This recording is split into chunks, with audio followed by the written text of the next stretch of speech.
You're listening to Thunderquack Podcast Network.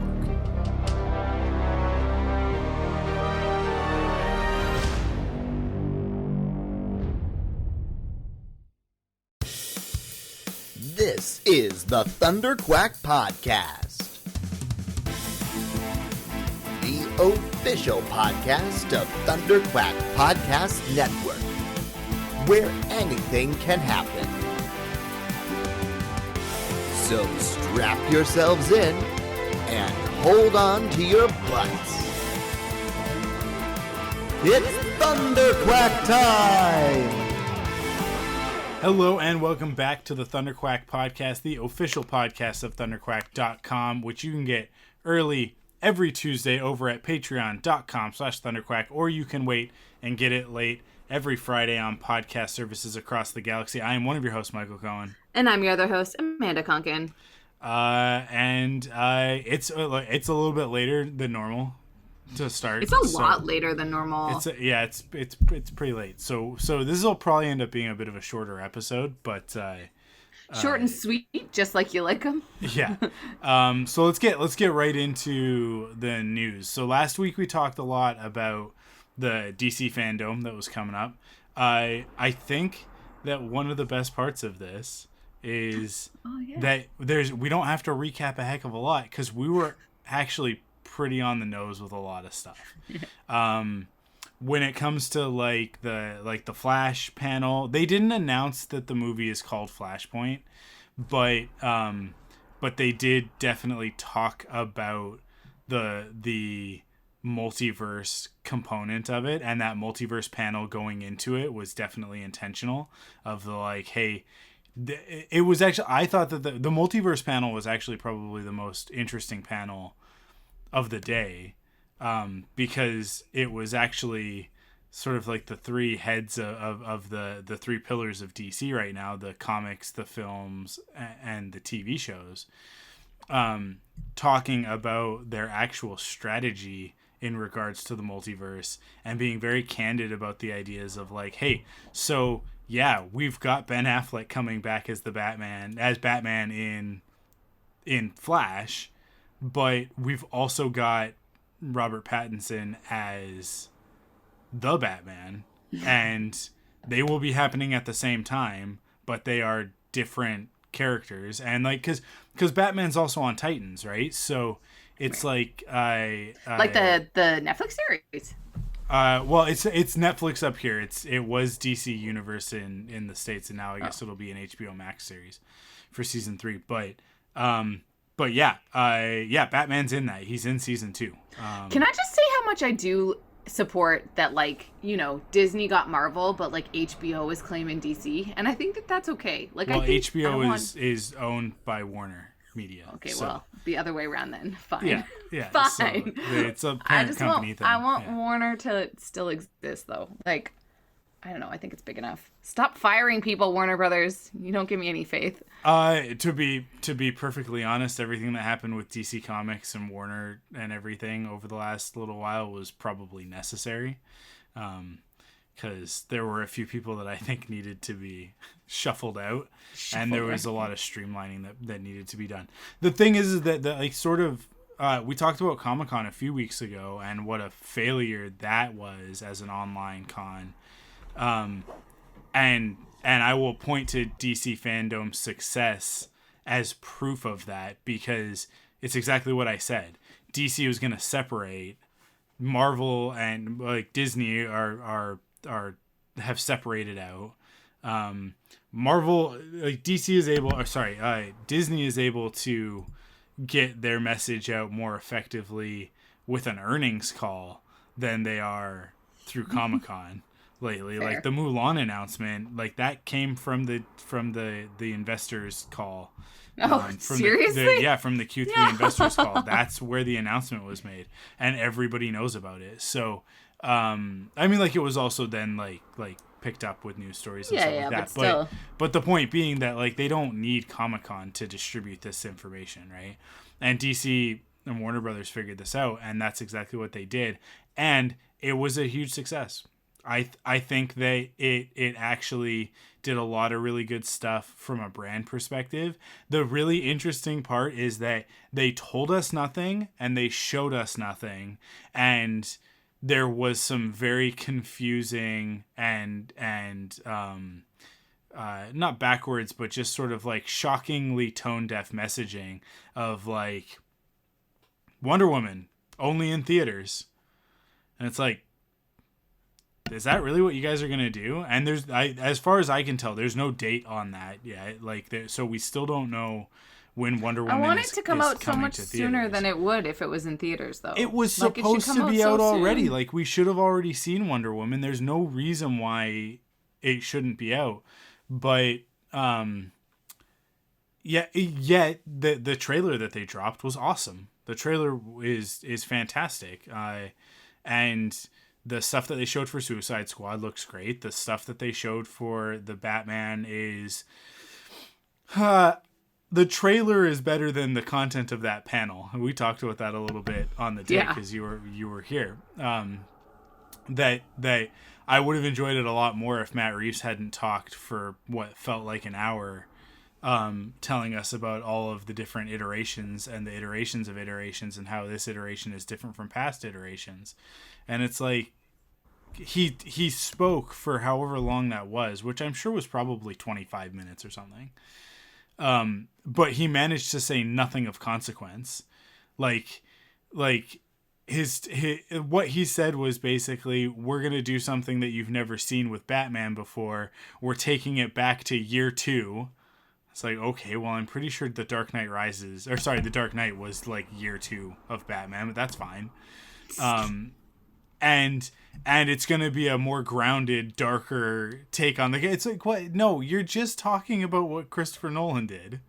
And then you see the trailer and you're like, this is just Christopher Nolan's Batman Redux. Which I would say, like, some people don't have a problem with, but it's don't. Yeah, it's the messaging, right? It's just the conversation of them trying to talk like they're doing something new and revolutionary with the character of Batman, and it's like, no, you're not. You swapped up the look of his costume a little bit, and honestly, I mean, like the initial stuff that we saw of the costume, I wasn't totally sold on.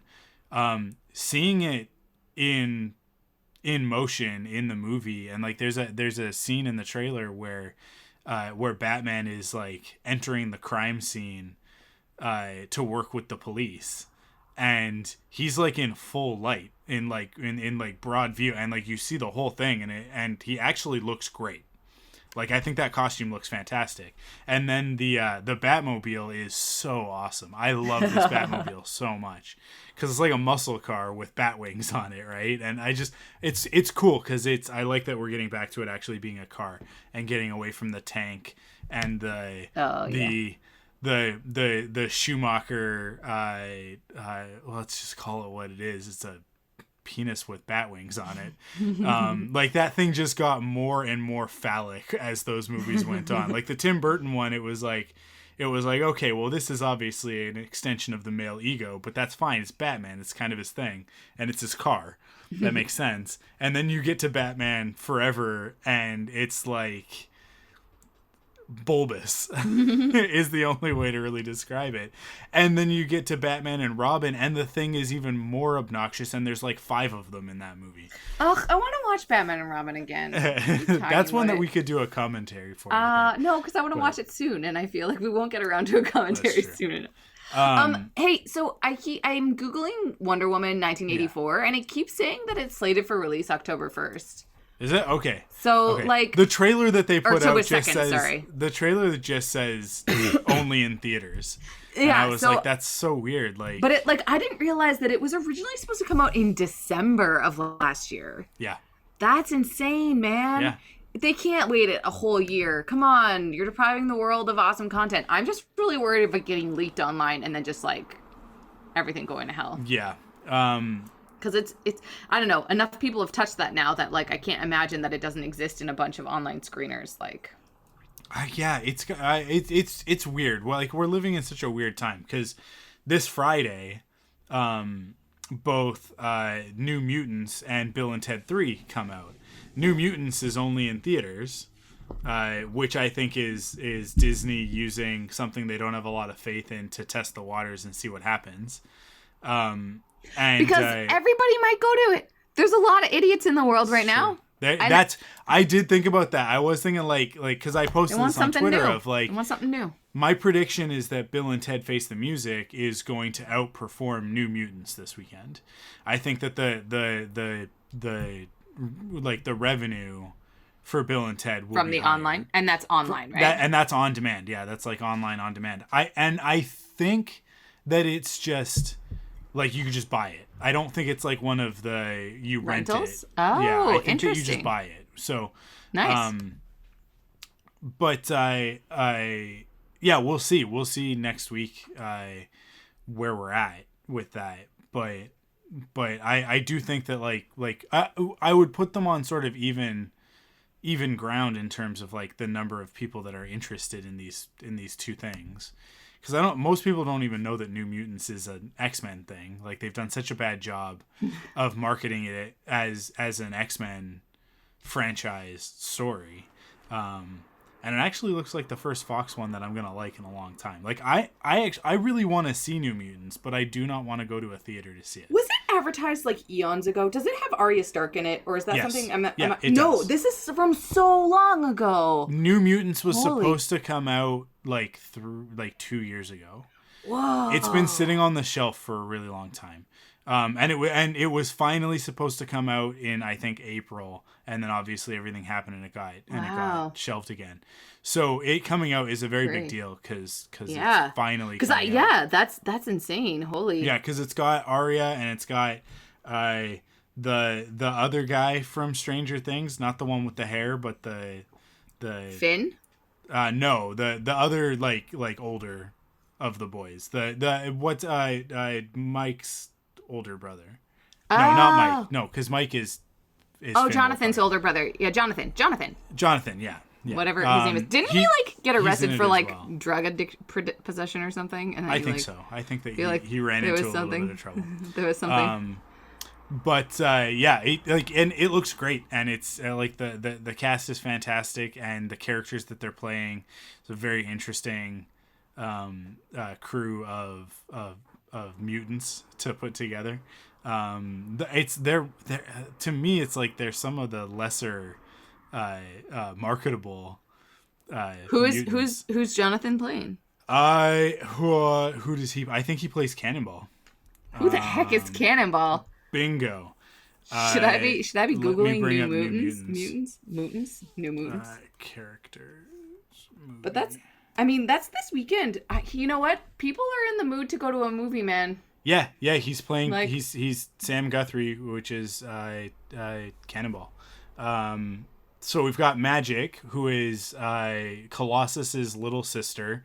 She is a mutant, but her mutant powers are also combined with the fact that she has access to like this magical plane, and kind of becomes part demon as a result of that. And she's got a really big sword, a really big magic sword that she uses. What? Cool.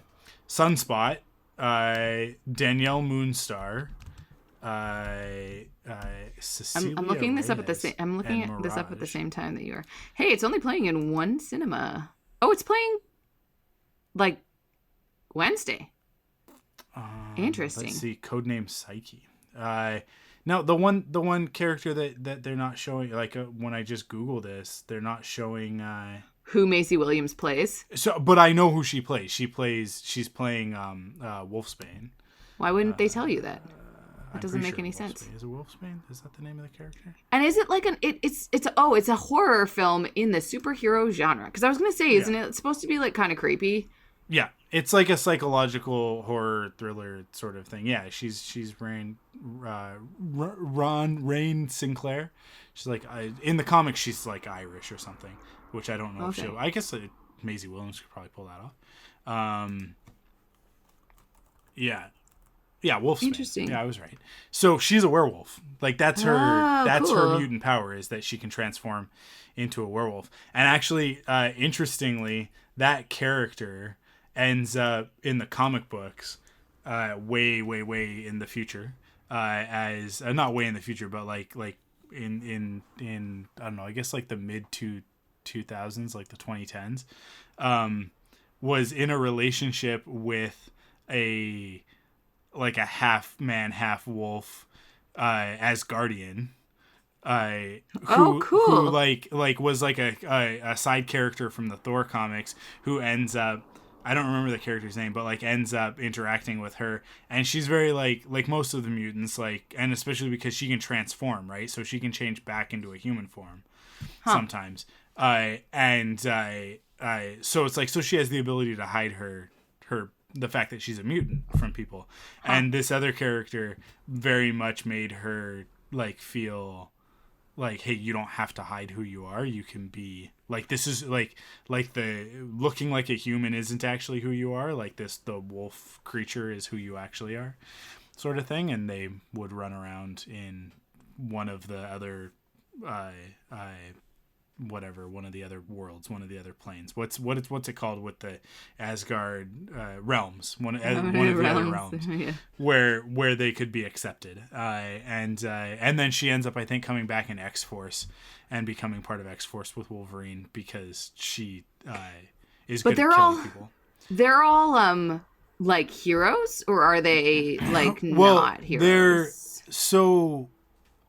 I don't know, because I never really read New Mutants, like the original run of New Mutants. I've read a couple of the other, like the later runs of New Mutants with different rosters.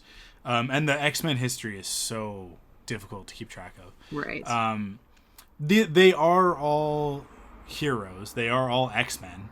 All of these characters, as far as I can tell, are X-Men.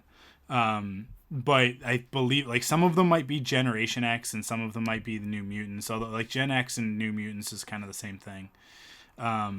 Clearly. It's like I said, X-Men is very confusing. It's very difficult to keep track of everything. But yeah, I mean, like Cannonball has been a main X-Men team member, as has Sunspot. So right. Yeah, like it's kind of all over the place, but it's I'm really excited about it because I really like Wolfsbane as a character. As you can tell, I know a lot about her past. And then Cannonball is actually like one of my top 5 X-Men. Really? And yeah, so his power seems weird. I don't know, just his power seems weird. He literally like turns into like a ball of energy, like not a ball of energy, but like his midsection and down just turns into like an energy burst, and he can just like shoot around at high velocity and smash into things. Like that's his power. It seems weird. That is a super straightforward superhero power. He has the ability to rocket himself into bad guys. It's like when you think about what the X-Men usually fight, they usually fight other mutants and Sentinels. Yeah, right? That's fair. Think about that ability fighting a Sentinel. It's perfect. Like, it's pretty good. I'm gonna just shoot myself full force, because he has like it's like the same as like Havoc and Cyclops, how they have like all of the, like a lot of the X-Men's powers kind of come from the same place. Like it's all, and Gambit as well. It's like the kinetic energy. So when Havoc does it, he shoots out like the concentric rings of it, and it's a little bit different in the movies, because it kind of becomes like a beam that comes out of his chest. In the comics, it's always like a circle around him. Yeah. But in the comics, it's like a circle, like in the way that they would draw it is that it would be like these circles, like kind of rippling out, almost like sonar. Right. And then Cyclops, obviously, we all know, it shoots out of his eyes. And Cannonball is the same thing. Like he's able to like surround himself with a shield of kinetic energy, and then propel himself in any direction with that. And like I've always loved the style of it, like the sort of like it'll be like an energy burst with the black dots, you know, like the cosmic looking powers in comic books, where it's like it's a very comic booky thing. So I'm really interested to see how they pull that off, what they make that look like in this movie. Yeah. And I'm really curious to see just how like X-Men it gets by the end of it. Are we establishing that this is completely separate, like its own one-off thing, or was this originally meant to tie into like I hate saying his name, Bryan Singer, X-Men universe, right? Which, like, I guarantee you in this movie, there's nothing in it, but that if it ended up being successful, which it won't be, but if it had ended up being successful, that they would have just tried to fold it in, right? Yeah. Dude, I mean, there are literally no movies coming out right now. And so for a big movie to come out when people are still on the cusp of being like not told to go back inside yet, it could do real well. It could. Like, it does have some potential. Even I was thinking, maybe I could just go to the movie by myself. Like, I'm just like that. I don't know. I'm just keep your mask on. I'm just that bored. Like, it's just a thing where I'm kind of like, what? Like, there could be like, especially what you're talking about, like where theaters are not like capacity, right? They're spread out, and if you don't touch anything. Yeah, I think it all depends on. That's a good point. I keep forgetting that. Like, I looked into it, and Cineplex is actually being pretty cool about it. It's still. I don't know. It's still weird. It's still weird. It's super weird. I don't know, man. Which, like, you know, like, I want to get back into a movie theater as soon as possible. Like, it is doing actual psychic damage to me that, like, we haven't had a Marvel movie, we haven't had a DC movie, like, we haven't had any of the big, like, the Fast and Furious, like F9 didn't happen, right? Ghostbusters, like, this was supposed to be an awesome summer. We were supposed to get so many cool things, and we haven't really gotten any of them, right? Like, Hamilton was on Disney Plus. Hamilton came to Disney Plus. Scoob got released, which I mean, Scoob was pretty good. I didn't realize that when I thought that I was renting Scoob, but it's in my Google Play library, so I can watch Scoob whenever I want, and I'm not going to. It is good. It's just not like an everyday thing. I would rather watch Sonic again, which we just watched with the girls like a couple weeks ago. Nice. For Cara and I think it was like the third or fourth time. I still haven't seen it yet. It was the fourth time. So it's one of those ones that I've got in my back pocket. I've got it in my back pocket for like when I really am just desperate for new content. Sonic is so good. It's so good. You know what? Like, you have Crave, right? Or HBO? Yeah. It'll be on there at some point. It'll be there soon. Yeah. Right now it's still in the rentable part of my movies.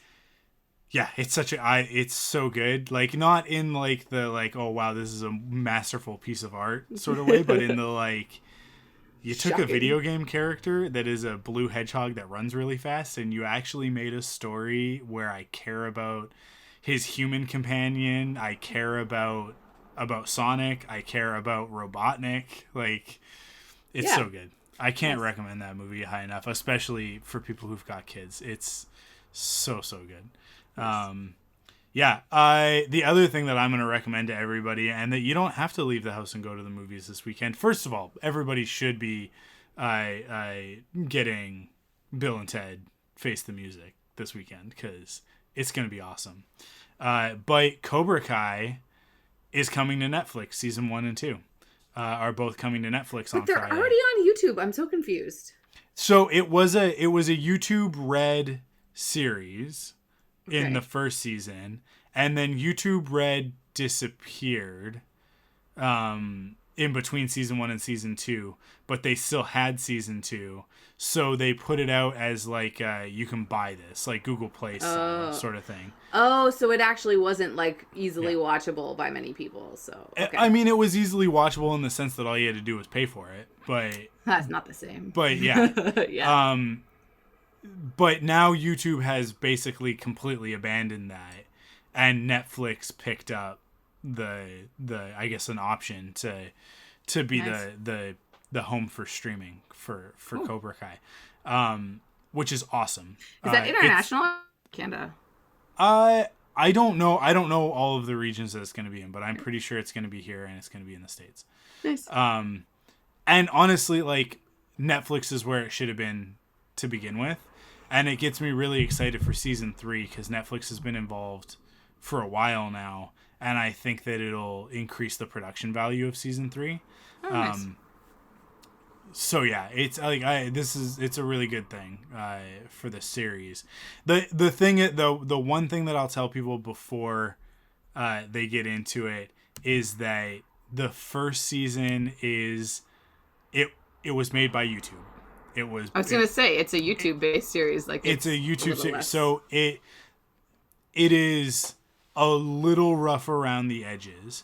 That said, the writing is as good as you could hope for from a sequel to an 80s movie franchise about a kid who learns karate, right? Like, for people like me that don't know, Cobra Kai is a sequel to Karate Kid. Yes. And in fact, jumping straight into Cobra Kai, you can jump into Cobra Kai if you've never seen the Karate Kid movies, but I highly recommend that everybody watch Karate Kid 1, 2, and 3, because there's so many movies. But they're great. Like, the first Karate Kid is an excellent movie. Like, that is a perfect movie. Karate Kid 2 is fun as well, and Karate Kid 3 gets a little bit crazy because it was the 80s, and it's a little Mighty Ducks 3 in there. A little bit, yeah. Yeah. I have so many old movies that I'm supposed to watch. I've got to watch Bill and Ted, Back to the Future, Karate Kid. I feel like there was something else you added recently too. Where I don't know, probably. Anyways, Gremlins. Yeah. Yeah. Anyway, sorry. 1 and 2. There's 2 Gremlins. I was gonna say these all have so many movies. Yeah.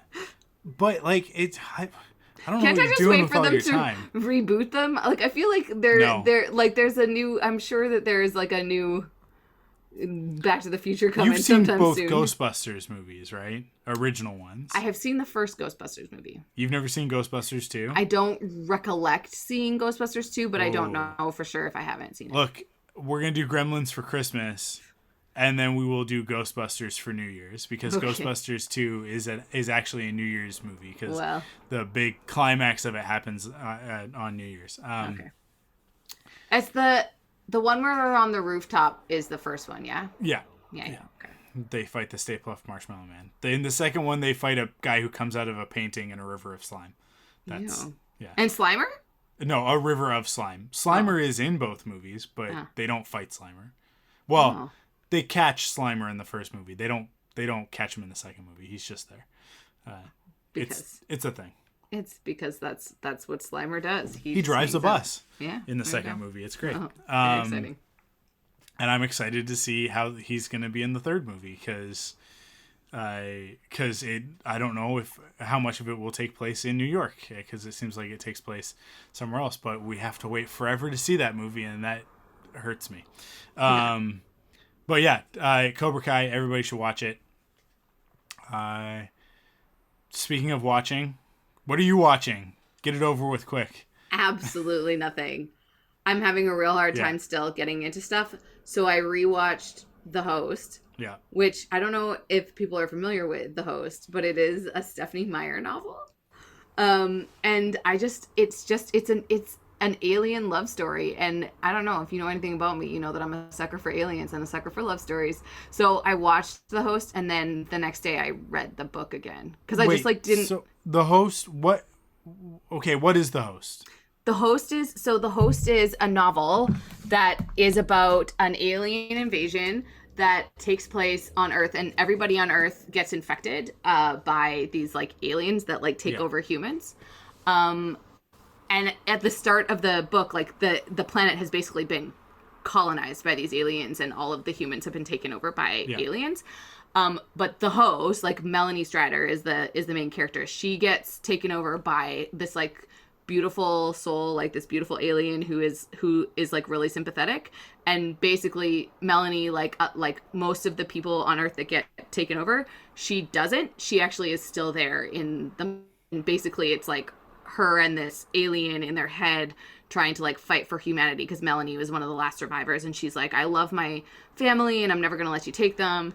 And then basically the alien falls in love with her family because she shows her all these memories. And then there's this beautiful like love triangle that's really weird because like she has the guy that she used to love, and then there's somebody that the alien falls in love with, and it's really it's so corny, but I love it so much. Anyways, there are some elements of that story in Venom. Oh, cool. You haven't watched Venom? Not the whole thing, no. Okay. Oh man, Venom's so good. When you put the host in the rundown, I thought you were talking about the Bong Joon-ho horror movie. Oh no, The Host. No, with like the octopus dinosaur thing. No, that I haven't watched that one. Out of the ocean. I haven't watched that one. That sounds fun. A very different kind of genre. Yeah, I just thought because of your K-drama thing that somehow you like pivoted over to to the first one. If I'm gonna go into K-drama horror, my first one that I'm gonna do is the Train to Busan. I like really want to see Train to Busan, but I just like can't. I'm too scared to do it myself. I might actually make I'm like escaping the world to go to Tofino for Halloween, and I might make my friend watch it with me while we're there. Gotcha. So, but yeah, no, it's not the horror one. It's the love one. I'm looking at that one now, and boy, that's a lot of pretty people. They are beautiful, and I will say it's one of those weird ones where the movie is pretty similar to the book, but I watched the movie first and then read the book, and there's just a lot, like you just get a lot more out of the book, but you don't lose it. I would actually, I think it's one of the few things that I think I would recommend, like watching the book or like watching the movie first and then reading the book. But the book really gets more into the like relationship between the two girls, because you can obviously write more of what's going on in someone's head than you can actually like show it on screen. And also in true like adaptation of Stephenie Meyer novels to film style, there's just some dialogue that doesn't quite translate, but because they know that there's like real diehard fans of the book, they like put like word for word some of the things in the movie, and you're like, there was a better way to say that. but you like, I get it. Like I get why they kept it in there. Yeah. So it's like, and it's not like it is just like, if you're a fan of just like, I don't know, YA rom-coms that involve aliens, it's a fun little, it's a standalone novel. Like it's just its own thing. And I'm really frustrated because I really want to read more and there isn't any more that exists. And I'm just like, and fan fiction is not helping. There isn't like what I want to read, and because usually you can find like pretty good fan fiction about stuff but it's because it's a novel that less people like care about things that aren't like series, right? Like most people like write fan fiction about series. Anyways, if anybody has some good host fan fiction, please let me know. Cool. Well, I've been continuing Lovecraft Country, so watch the second episode of that. I mean, like it's one episode a week, right? So watch the second episode of that, and here's the update on that. It's still incredible and awesome. Nice. But the second episode, man, they crammed a whole movie. Wow. Worth of the first two episodes, which is 2 hours, right, is a movie. Like it's just like it just is a movie. And if they released it as part one, like if they released part one and like episode 1 and 2 as a movie on its own, it would totally work. Yeah, interesting. Cool. It would be a little bit weird with like the sort of act break in the middle between the two episodes, but because it's very much crafted around like the end of the episode and the beginning of the next one. But at the same time, like in terms of story, it's like it is a fairly complete story, just missing a little bit of the denouement falling action sort of thing. But I have no idea where they're gonna go next, and it's just the guts that this show has to tell the kind of story that it's telling and not hold back on any of the weird. Like so many shows in this genre of like the Lovecraft sort of genre, they pull a Jaws, right? And they just show you the shark's fin. most of the time. And then maybe at the end of the movie, you get to see the whole monster. Like I said last week, like like you get to see these things in full view. And in the second episode, like I thought I was going into the second episode going like, okay, it's going to be like 3 or 4 more episodes before we see these things again. Nope. You see them. They just see them again. You see them like very quickly in the second episode, and in an even more like plain as day. There they are. These things are gigantic monster things. Yeah, like they, and then it kind of just gets weirder from there, and and I have no idea. It's very unpredictable, and it's very it's written in the perfect mystery way of like, as the audience, you figure things out about 15 seconds before the characters figure them out. Nice. So it's really well built in that sense of like, we're dropping hints, we're dropping clues. Here's a piece, here's a piece, here's a piece. And there's a reveal that happens about halfway through the episode that I promise you, like 30 seconds sooner, like before this happened, I turned to Crystal and was like, oh, so blah, blah, blah. Yeah. And then they got to it, and I was like, okay, cool. Like, we're not going to beat around the bush with this. It's like, let's just get right into it.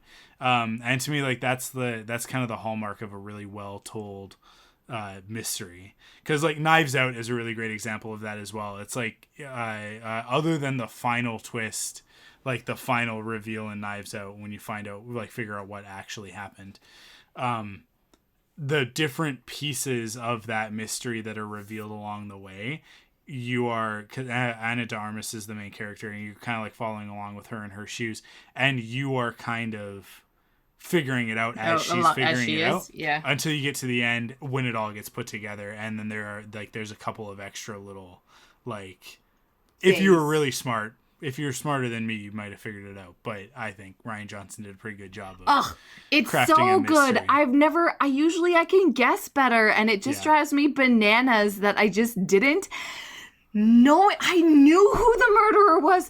I had it spoiled for me, and and you still couldn't get there. Still didn't get there. Yeah, but the great thing about Knives Out, not to go too far on that track, but the great thing about Knives Out is that when you do finally know everything that happened, when it is finally revealed, it all makes sense, and everything, like, there are no dangling threads. There's no loose ends. Yeah, the whole story is contained. Yeah, it's perfect. Knives Out is a masterpiece of a film. Just go watch Knives Out if you haven't seen it. It's on Amazon Prime. You have no reason not to. It's true. John Oliver ruined This Is Us for me today on the episode that I watched, because I think, I don't know, it's like a thing where This Is Us ruined This Is Us for me. So. But it's like a thing where, okay, it's not like I'm going to go watch This Is Us. I was watching a bit, but like I knew enough from pop culture that the dad died. Like I knew enough that like you find that out in the first like couple episodes that the dad's not around. And so it's a big thing. It's like, how does the dad die? And he totally just like put it into a joke rundown where he like put 3 things together that were totally random. And I was like, oh man. But I was like, I guess it's like, so late. That's like 3 seasons ago. I know, but That's forever ago. You find out in the first season. Didn't he die in like a fire or something? I don't know. I don't know. You're not going to watch This Is Us. Have you watched the first season?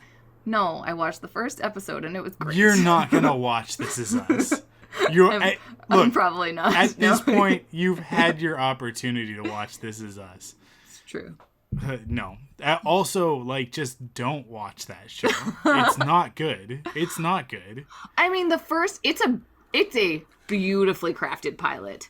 I have to say, I've never seen a pilot quite that good Crystal before. and I watched the whole first season. We watched the whole first season, and then you get into the second season, and very quickly in the second season, it was like, hey, we're going to continue to manipulate your emotions in an unfair way. Okay. That's what the show is. That's what this whole show is just us manipulating your emotions. And it's from the same people who did Parenthood, which we both loved, but we also, like, we tuned into Parenthood knowing like this show is going to unfairly manipulate emotions, and it's also Friday Night Lights. It's like the same creator that did all 3 shows, right? Interesting. But Friday Night Lights was built around the high school football thing, so you were always kind of pulled back into that, and that was like a great framing device to keep it from getting too into its own melodrama. And then I find with Parenthood, the humor of that cast managed to keep that light at times. And then with This Is Us, it was just like, nah, everybody's just a bummer on this show.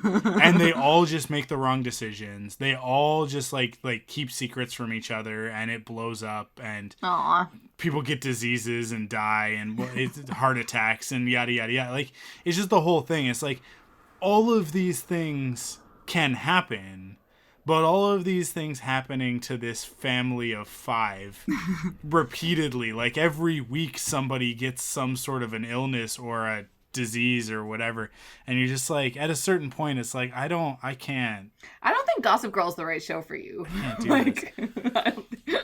But Gossip Girl does it in the like telenovela, like pushing someone down the stairs kind of way, right? Like, it's true. It's true. Yeah, which is different. That's different than the like, oh my god, this is so like real life, because it doesn't pull punches, because real life isn't fair. And it's like, yeah, but most of us, I think, we go through like 365 days out of the year, and maybe like a handful of really upsetting things happen. Not like every week. Yeah. Right? Like, yeah, I don't know. Some people attract drama like that, but they're looking for it. That's my armchair psychology for the day. But I hate that show. I went from loving that show to hating that show. All right. Anyways, the other thing that I'm watching couldn't be further from This Is Us, and that's the first 2 Bill and Ted movies. So I watched on Saturday night, I think. I watched Bill and Ted's Excellent Adventure, and then last night I intended to watch Bogus Journey, but fell asleep while putting Cara to sleep. Because, you gotta, she's 4, so you gotta lay down with her and wait for her to fall asleep and then sneak away once she's asleep. And do you have to do that for all children? I mean, it's pretty common. It's a stage that, like, it's just the age that she's at. Huh. It's very common. They'll do anything to get out of bedtime, and it's one of the few things where you can, like, okay, if we lay down together in bed and I cuddle with you, then you'll just stay in one spot. That didn't work for me when I was babysitting. She just stayed up way too late, and then we would call you guys. That's a different situation. But anyways, carry on.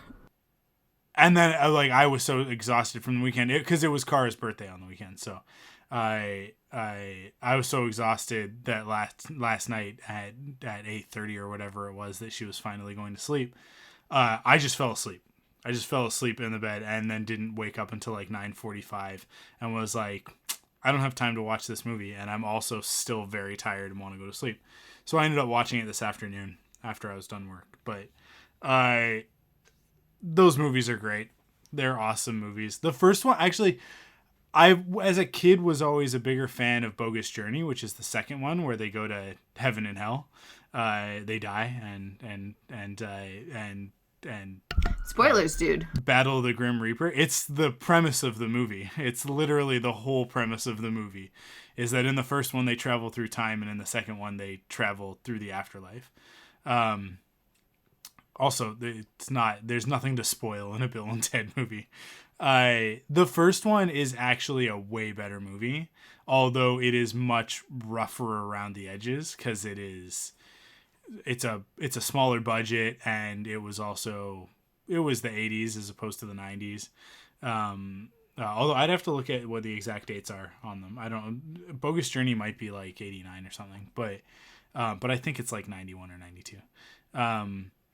The production value goes way up in the second movie, but the story is not quite as tight. Not that either one of them have a tight story, because the first movie. So here's one of the things that happens in the first movie that I find a little bit objectionable. Well, in both movies there is a homophobic slur that is used that's very unfortunate, that I really wish they could do something about, but you kind of can't, because they kind of drop an F-bomb that at the time was the word that you would have used. And homophobia was an acceptable thing at the time. So it's kind of like, it's one of those historical context things where you kind of have to shrug it off, but it is like jarring when they say this word. I don't think you have to shrug it off. I think you can be upset about it. And well, recognize no, that but that it's from its time. Like you can't condemn the movie for it. It's just very much like you can condemn the time period of like people were awful, and they continue to be awful, just in different ways. But thankfully, I think we've gotten past that, because you couldn't use I can't say the word. I will not say the word, because it's now considered incredibly offensive. But there's one element in the first movie that I find very problematic, and that even back then should have been considered problematic, and that's partway through the movie they end up in medieval Europe, because they're traveling through time, and there are these two princesses that they encounter and are going to be they're going to be married off to some ugly royal dudes, as Bill and Ted call them. And Bill and Ted are like, oh, we're going to rescue you. We're going to get you away from this. But they don't. They end up escaping a different way, but they don't save the princesses. They go on to the rest of their adventure. They finish their history report. They save the day.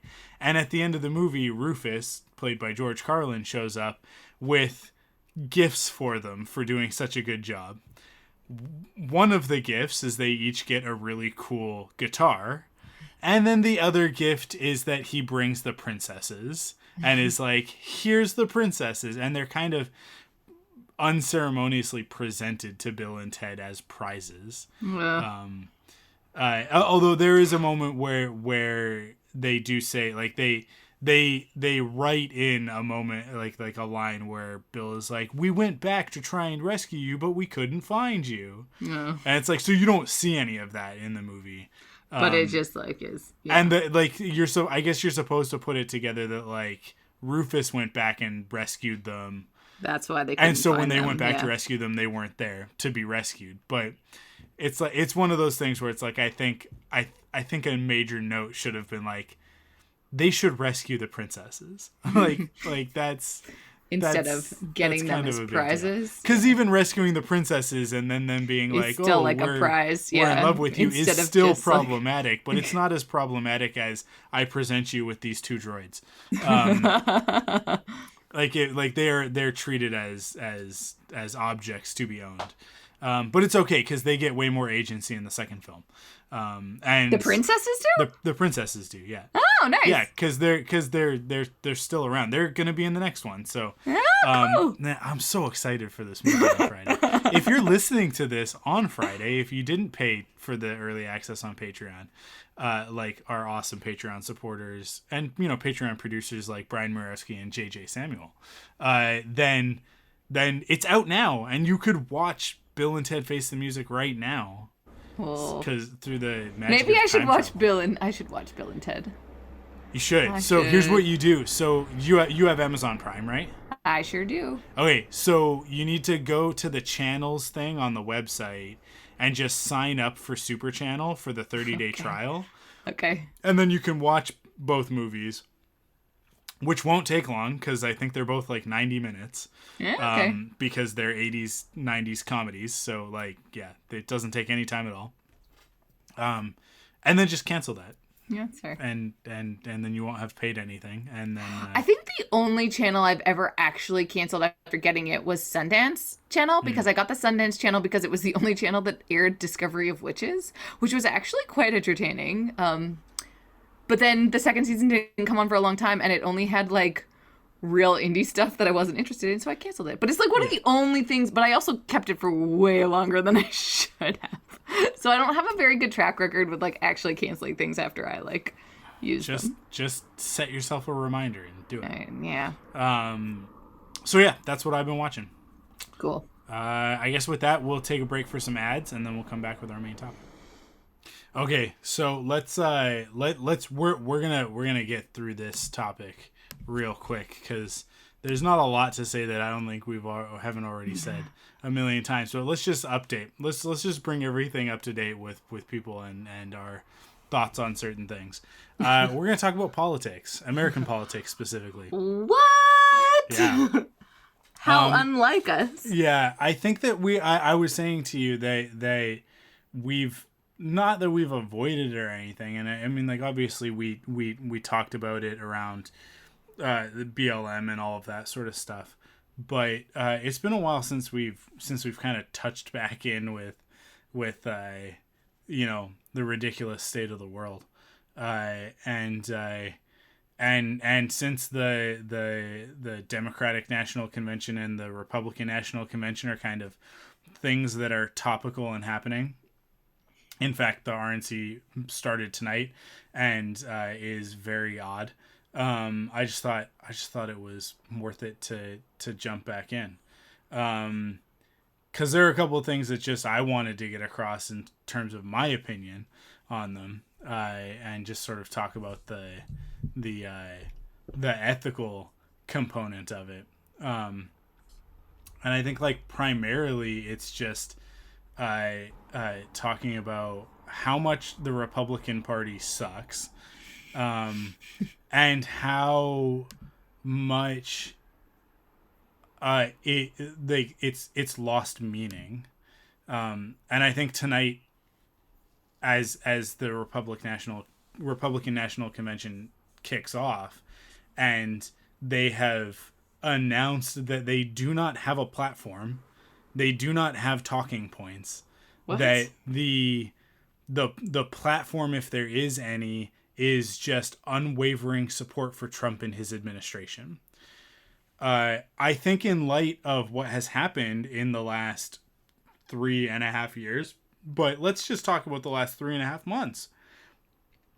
For the Republican Party to not have a platform and just say we're behind Donald Trump 100% is more than enough proof that they are just as bad as he is.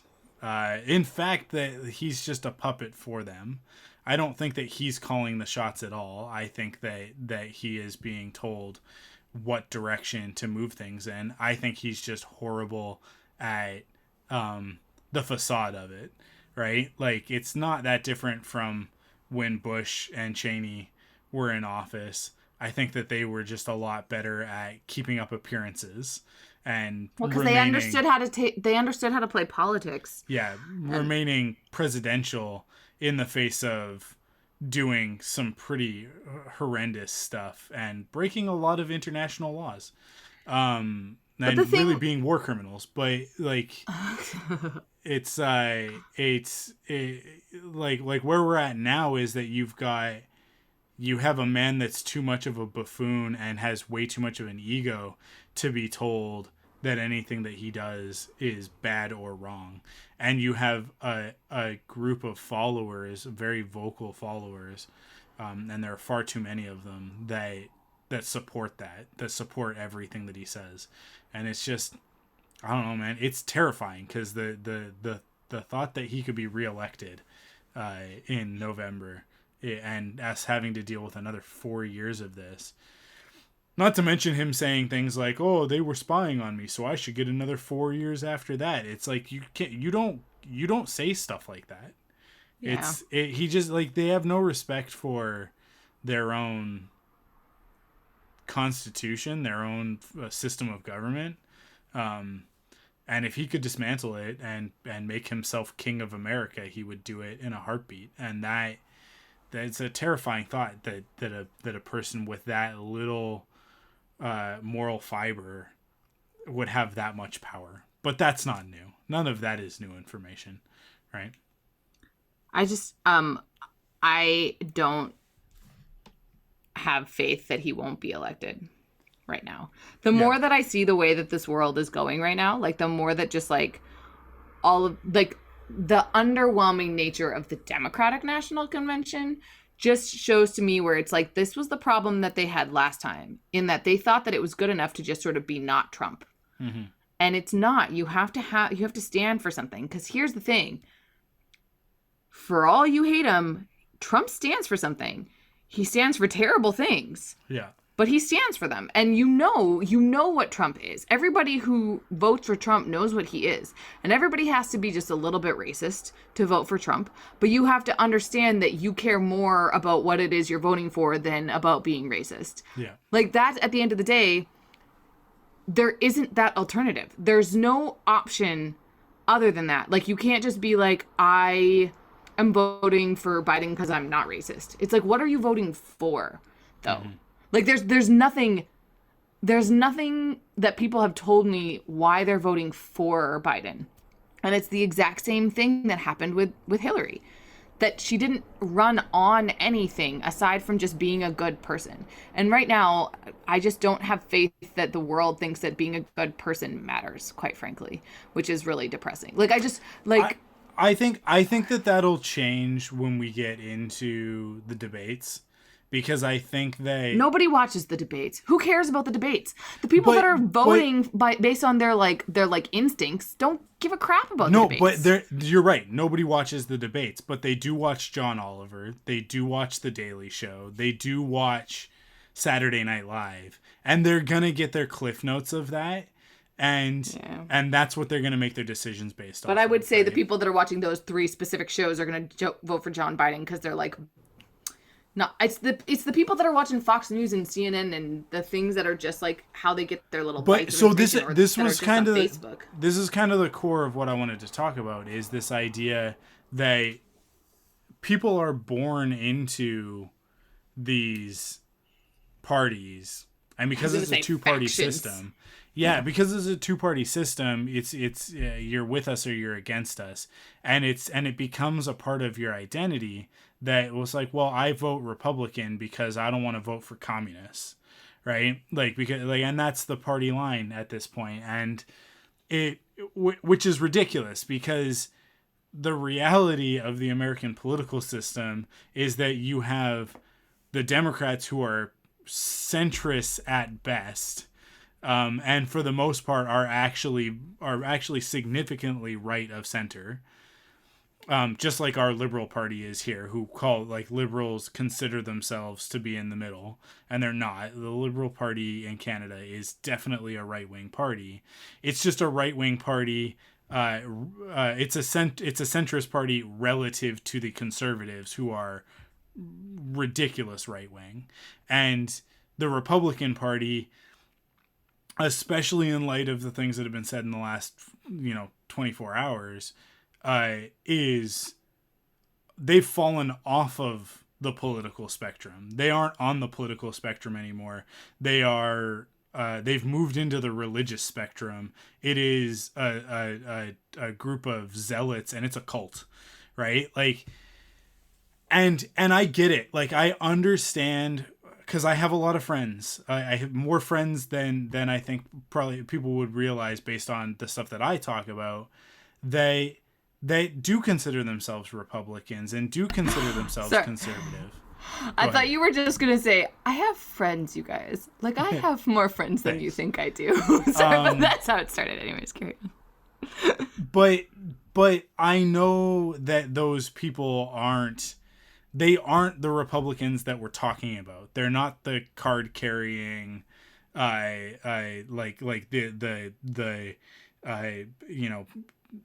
protesting with their guns out Republicans, but they don't consider themselves Democrats. And I think in Canada, they would probably vote for the Liberal Party, right?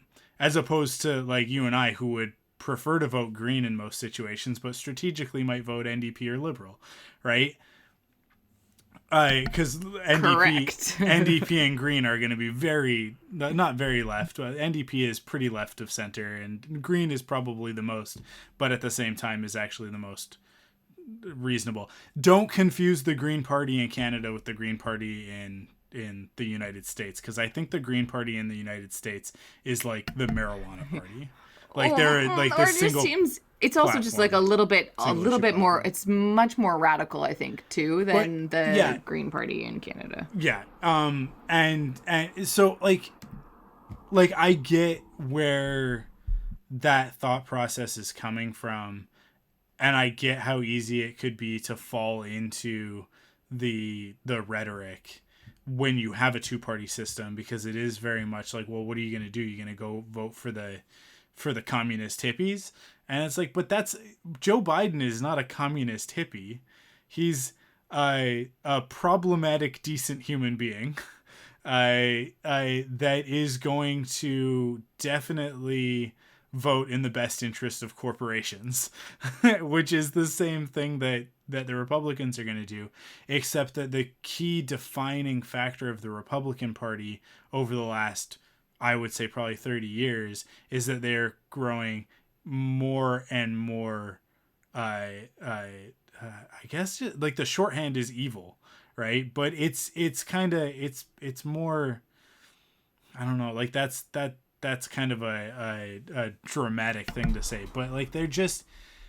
dramatic? What? They're just selfish and self-centered and don't care about the consequence. Yes, because at the end of the day, so just so everybody knows, the Canadian Conservative Party just elected their own redonkulous right-wing stupid face. And so, like, it's not exclusive to America. No. Like, this polarization exists across a gamut of things. And at the end of the day... it's happened in the UK as well. It's happened all over Europe. And it just, at the end of the day, people explain away their racism and their hatred by saying that they care about economics, or they care about, mostly it's just economics. And it's like, it's such, what a crap world you are building for yourselves if that is what you care about. And it's just like, you make the world a worse place by not actually caring about the human beings that you interact with every day.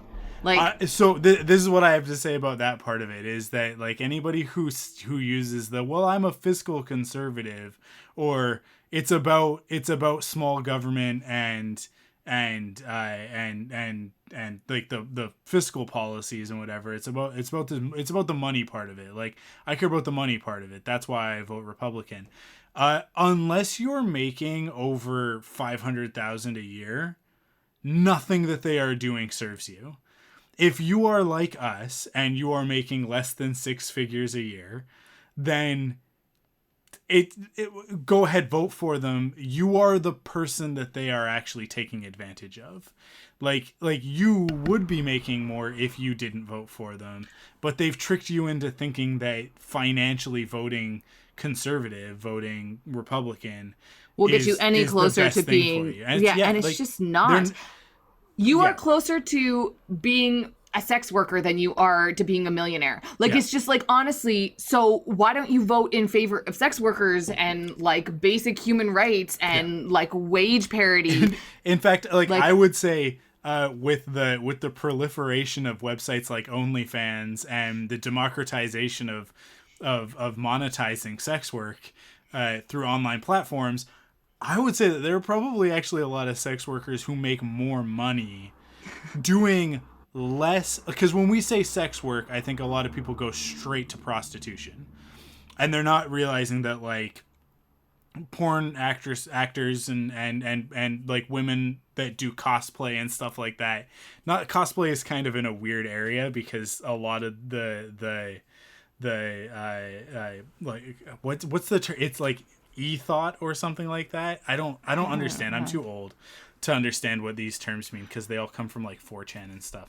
What is e-thought? Yeah, what? it's like a thing. It's like it's this new category of like I'm googling it right now. Oh, interesting. A girl who uses her body to get money, followers on streams, and online publicity.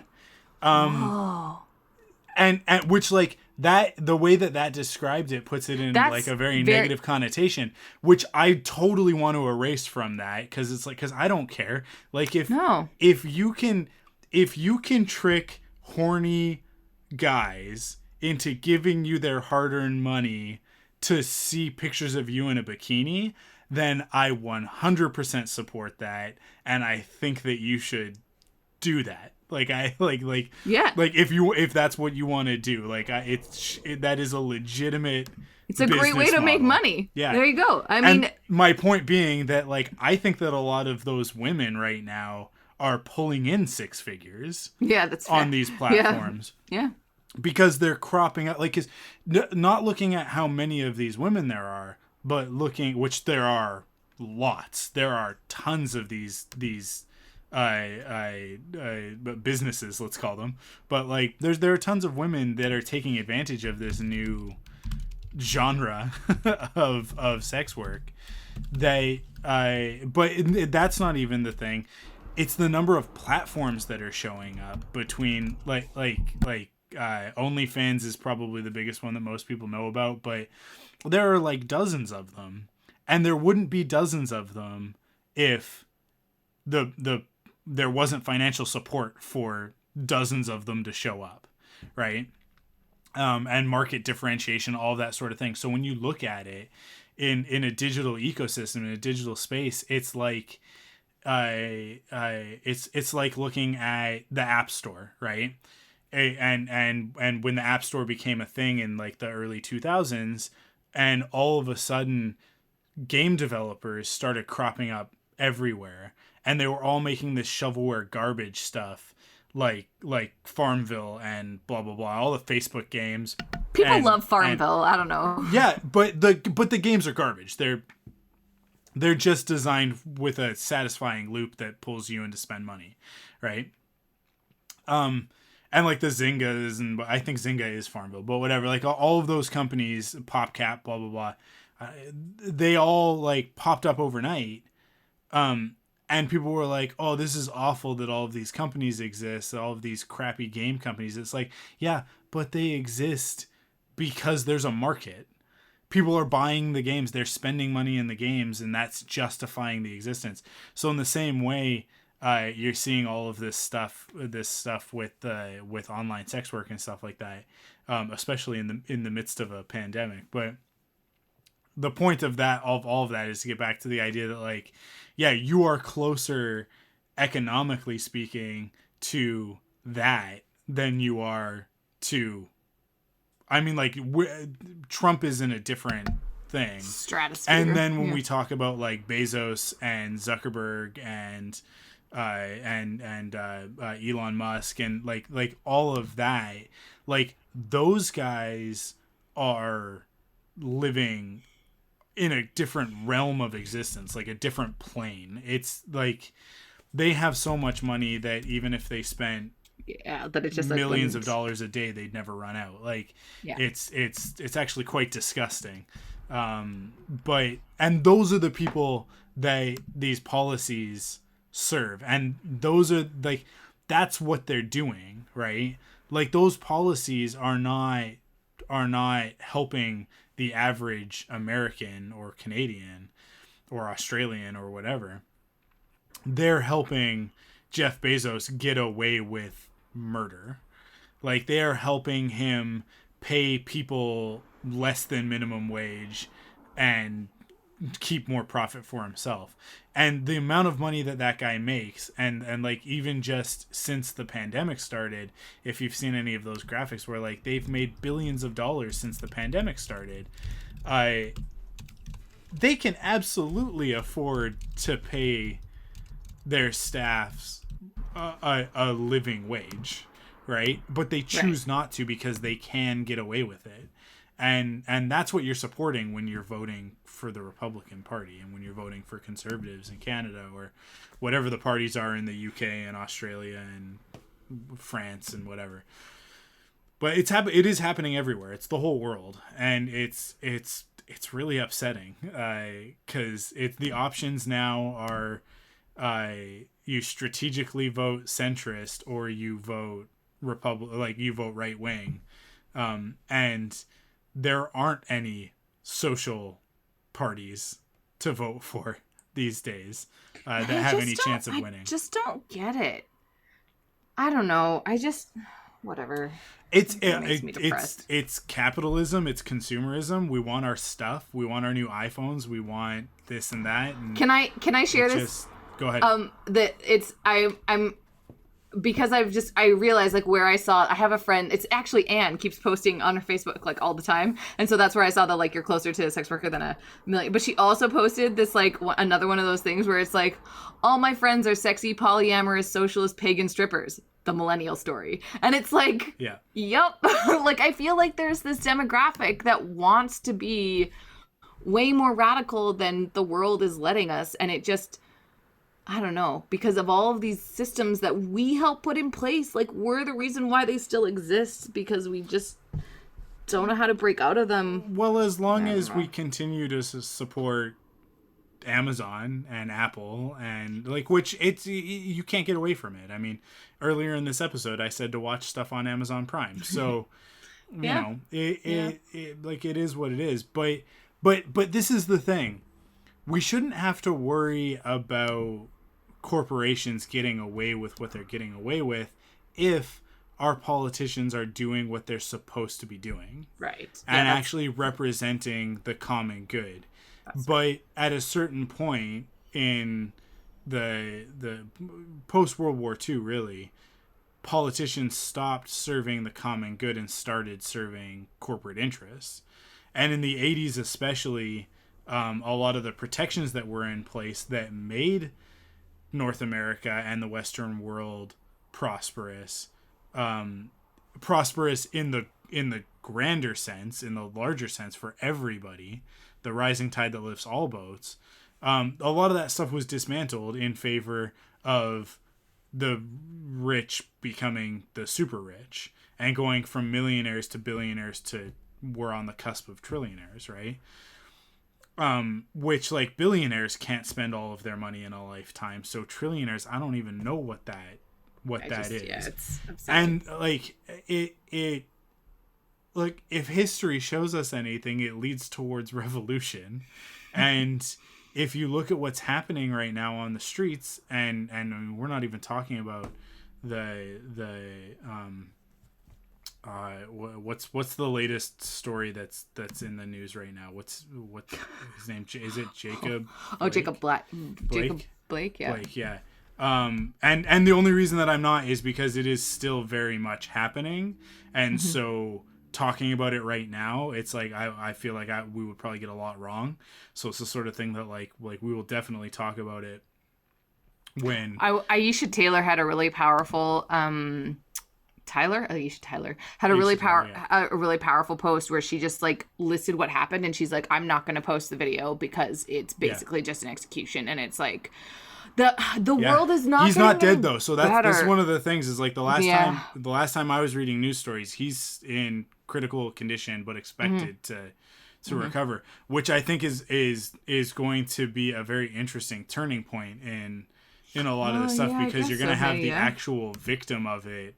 If hope God willing he survives and can seek justice for himself, and it's not people on behalf of, right? It's not the situations with George Floyd and Breonna Taylor where it's like we have to advocate for the deceased, right? And the new Vanity Fair that came out, I don't know if it's actually out yet or if it's the one that's going to come out, but the latest one is it's like the guest edited version of Vanity Fair, and it has this beautiful painting of Breonna Taylor on the front, and it's like its subtitle is "The Great Fire," a special issue, and it's edited, and I'm very sorry, I'm gonna butcher this, but Ta-Nehisi Coates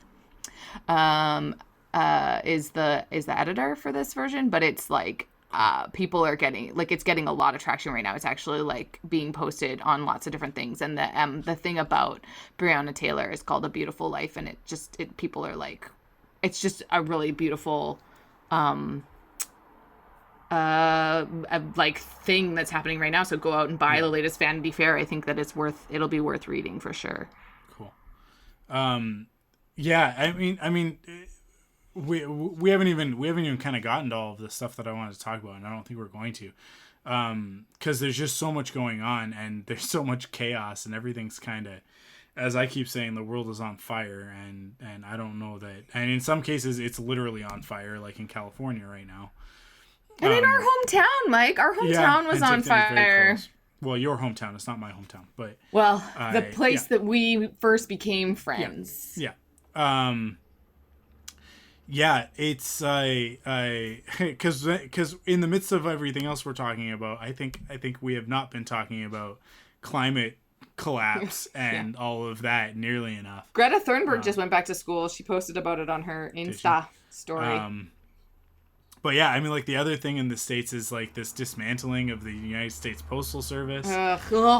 Which is insane, because that is all just Trump trying to steal the election. But it's like so blatant. I don't understand. They don't have to hide it anymore. That's what they learned with Trump, is that they can do this stuff in the open. It's totalitarianism. Yeah, and they can support Nazis and white supremacists, and they can have bigots and QAnon and whatever ridiculous nonsense speak at the RNC. Like, it's just out in the open. Like, that's the thing. And so I think for anybody to say, well, I've always voted Republican, so I have to vote Republican, I honestly say, like, if you do that, you are voting for racism, you are voting for hate, you are voting for bigots, and it's something that, like, I just can't forgive. I can't do it. Like sooner vote independent and throw away your vote. People shouldn't. Well, they shouldn't do that either. People shouldn't do that. Please don't throw away your vote. But rather that than actually voting for the Republican Party and being a part of that. Well, don't be very quick descent into totalitarianism. Like, they're not mincing words anymore, so I'm not going to either. I mean, like, Trump says something anti-Semitic every week, and he emboldens neo-Nazis, or I hate calling them neo-Nazis, because it's that implies that they went somewhere. They never, like, the Nazi party never disappeared, it just transformed into something else. And they have been in positions of power in the United States the entire time, and when you look at the laws in the South, and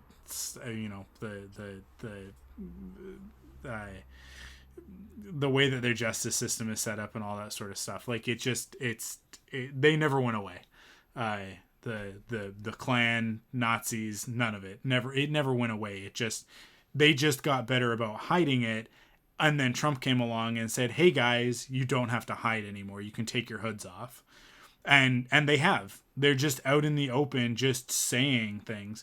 So if they're not mincing words, then I'm not mincing words either. If you vote for them, you're voting for a party that would sooner see someone like me dead than out walking and free. So, like, put that into perspective. If you love this podcast, if you care about us as hosts, if you care about me, then you can't vote Republican in good conscience, because they are supporting Nazis.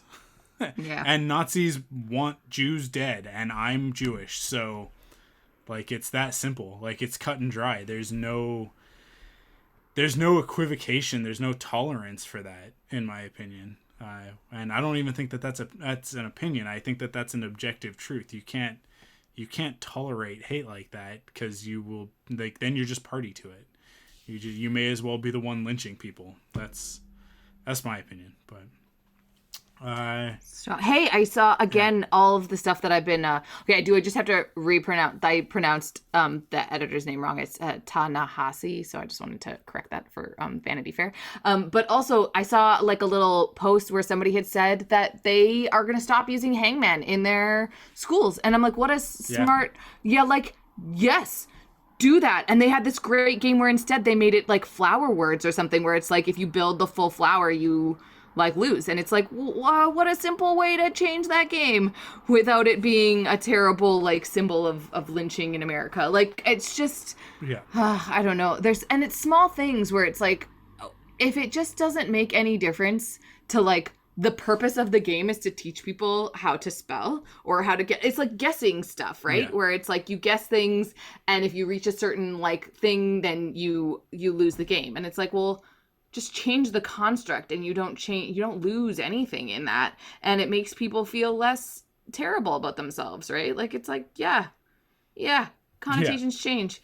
So Hangman is isn't that an odd thing that like yeah, but I haven't even thought about it, right? It's like these little things that are ingrained in just how we live our lives, where we normalize the idea of hanging people. Like, what a terrible, like, just change the way, like, change these small things, and you, like, can change the world, and just be kinder to one another. Like, I don't understand it. It's frustrating. I don't understand it. I don't get how someone's race, color, creed, sexual orientation, gender identity, any of that. I don't understand how people can't just be cool with other people as long as everybody's being cool with each other, right? But this is the problem, Mike, is that I can understand.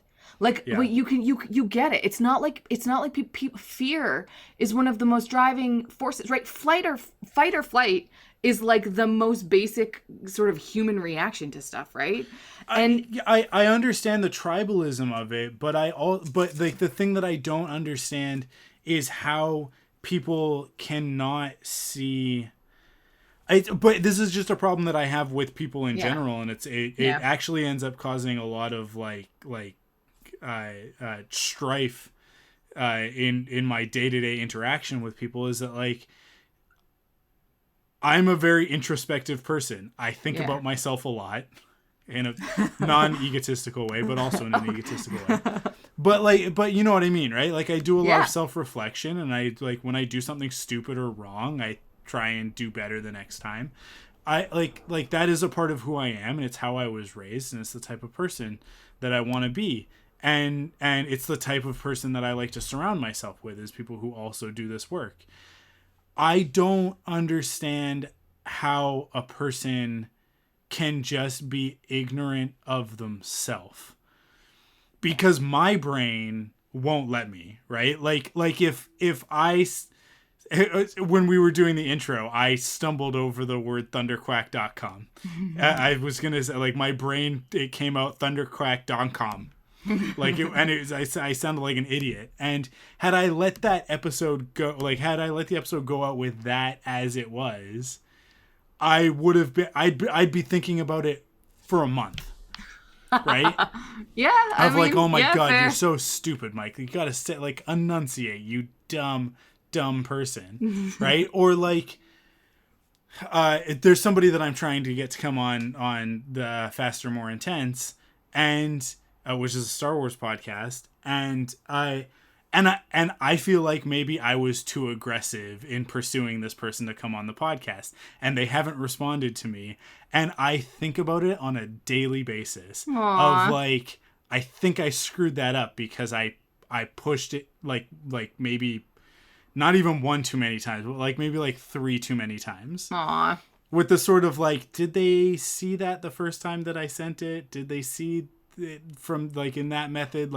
In any case, it's something that these are things that my brain doesn't let me get away from. You just think about things that you're what the consequences of my actions are intense and crippling. So to use the example of my older brother Anthony, he walks through life not really thinking about the consequences of his actions in the way that I do. He's not a dumb person, and he definitely is reflective, but he will also say things from time to time that I'm like, how have you not thought about the repercussions of using that type of language, right? Yeah. And I have to have a conversation with him and stuff like that. So it's people close to me that in that example, someone who was raised by the same people that I was raised by, that shares a lot of the same experiences that I do, and yet like I don't understand it.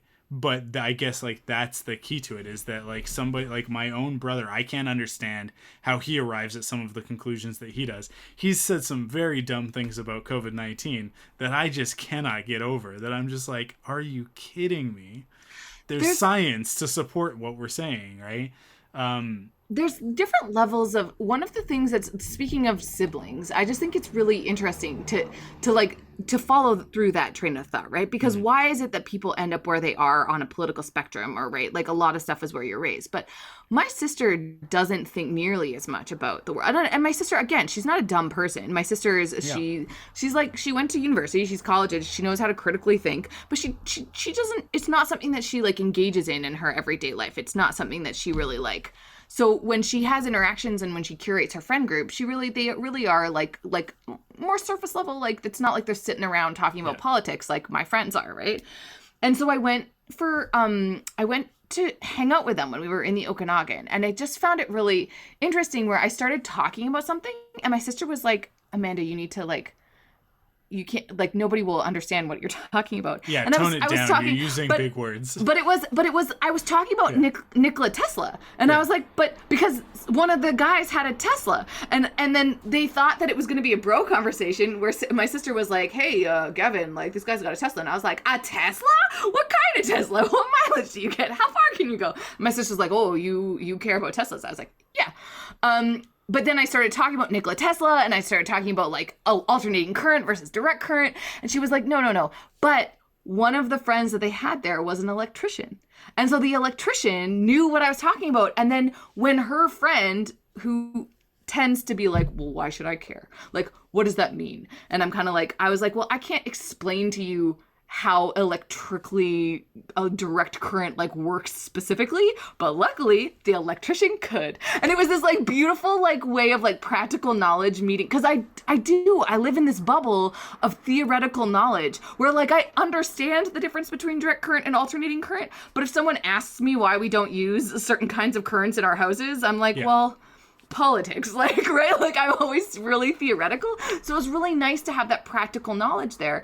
And it was this really interesting way for me to be like, there's something in what I curate, in that, like, I have some friends that are gaffers on set and know enough about electricity that they could probably talk a little bit about it, but not in the same, like, work as an electrician in a small town and know about electricity kind of, like, mentality. And that there's, like, benefits and differences to all of that. And that the overlap is only there when you really push at it.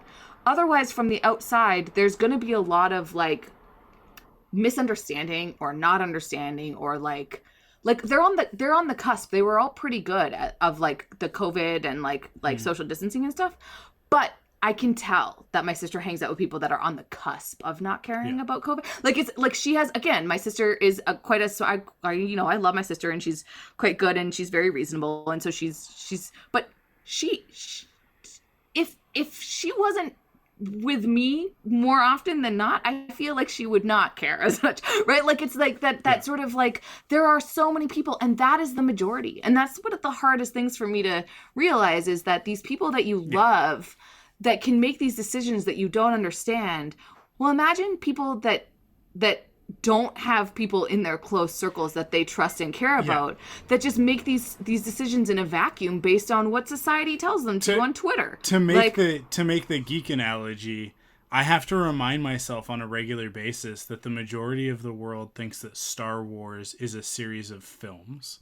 I mean, yeah. Right? Yeah. And the world that I live in, when I look right over here on my shelf, I see like stacks of comics, and then higher up, there's a bunch of books. And then I got an episode I have the VHS of the Muppet Show that Mark Hamill is the guest star on. Right? Like, Star Wars is so much more than 11. How many movies are there now? No. 11 movies? 9. 10, 11. Yeah. Yeah. The other two. I mean 13 if you count the Ewok movies. 14 if you count Clone Wars. But they don't. So don't worry about it. Yeah. And it's like, I have to remind myself on a regular basis. It's like to most people, Dragon Ball Z is a cartoon. Yeah. It's just a cartoon. It's no different than Bugs Bunny or Mickey Mouse. And it's like, oh, no, Dragon Ball Z is anime, and that's different. And within anime, it's in the shonen genre. Yeah, like you have to go like deeper. Yeah, and yeah, it's like we are not, unfortunately, we are not the majority. But and it's rough to live that life. I will say, using those examples, I do straddle this really interesting like ethos, or like, not ethos is completely the wrong word, but this really interesting sort of ecosystem of friendship where I was on the opposite end of that spectrum. I was hanging out with somebody that I haven't hung out with in years, but he's like one of my producer friends. And so me and my producer friend, who's like, he likes things that I watch that are somewhat nerdy and would like the action stuff, but is not like, he doesn't know enough about nerd stuff. And so I just had gone into that place of like, okay, you'll understand who Superman is, but you won't understand like all of it. And I forgot that our other friend is quite nerdy. And so I was like, so like when you think of Superman, like obviously which villain do you think of? And then he started listing all these villains. I was like, no, just think of Lex Luthor. And I forgot that I was talking to somebody that like understood. I'm like, no, this analogy only works if you only understand the basics of Superman. And so I had to be like, wait, you're giving me too many nerdy answers right now. Because that's just like how I straddle things, right? Where it's like sometimes you like, and it was just, my head had gone into the space of like, okay, you can only use surface analogies. And I was like, no, I'm not talking about Darkseid, but you are correct. That is a very good. Anyways, sorry. Yeah. Well, so Politics. there it is. Yeah. I mean, like, look, just vote for Biden and Harris. Please, just do it. Yeah. Just do it so that we can go back to arguing about DC and Star Wars and not about whether or not children should be in cages and whether or not Nazis should have a platform to talk about murdering people for having, for being human. I think it's just for being human. Just for me, I think so. It's upsetting. Yeah. Let's get away from that and maybe worry about some of the stuff that we actually have to worry about. But anyways. We talked for way too long. I guess that's it. Yeah, we're done. Yeah. Thank you, everybody, for listening. I looked. We're back next week, and then we take a break. It's technically the first week of September next week, and we said we'd be except but Monday is the 31st, and we said August. It's one of those weird. Still August. It's a weird month. Yep. Okay. But we're gonna do it. And then we're gonna take a week off. Can somebody write in something that you want us to talk about? Because give us a topic, because I feel like every week we kind of are like figuring it out as we go. Mostly, you have to help Mike out because I sure ain't helping Mike out with coming up with topics. This is true. So. Amanda doesn't think about the fact that she has to record Thunderquack on a Monday night until I text her on Monday afternoon and go, hey, we're recording tonight. I have started putting it in my calendar, but I will say that I don't think I have it in next week because I didn't think we were recording. I will add it. It's all good. I care. I'm here. Cool. Well, that's it for this week. Thanks for listening. We'll see you guys next week. Stay safe, everybody. Wash your hands and be kind to one another. And wear a mask, damn it. And wear a mask. That's true.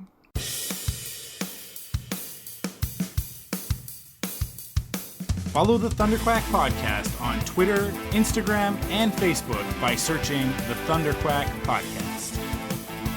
You can support us in 3 ways. First, by heading to the podcast service of your choice and leaving a rating and review.